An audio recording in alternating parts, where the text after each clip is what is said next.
Guys, Pushpa 2 copy paste అంట guys. మరి మీరేమంటారో comment చేసి చెప్పండి. పుష్పలో అల్లు అర్జున్ గారు ఎడమ భుజం వంగినట్టు నడిచే విధానం, అలాగే గన్ పట్టుకునే విధానం, ఇదంతా పాత సినిమాలోని హీరోల పాత్రలను కాపీ కొట్టడని తెలుస్తుంది గైస్.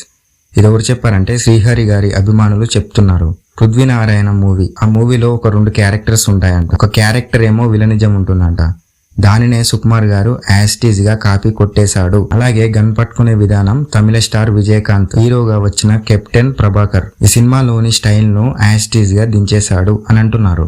మాన్యూర్ అలీఖాన్ అతను నడిచే విధానం, అతను మాట్లాడే విధానం, వాటన్నిటిని కాపీ చేసి పుష్పరాజ్ పాత్రగా మార్చాడు.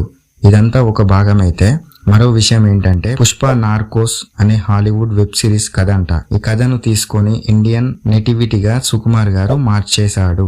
సో పెద్ద దర్శకులందరూ హాలీవుడ్ సినిమాలను, కొరియన్ సినిమాలను కాపీ కొట్టేసి సక్సెస్ చేయాలని చూస్తున్నారంట గైస్. నిజమా కాదా మీరే కామెంట్ చేసి చెప్పండి. ఇదంతా నిజమని తెలుస్తోంది. మరి మీరేమంటారో కామెంట్ చేసి చెప్పండి.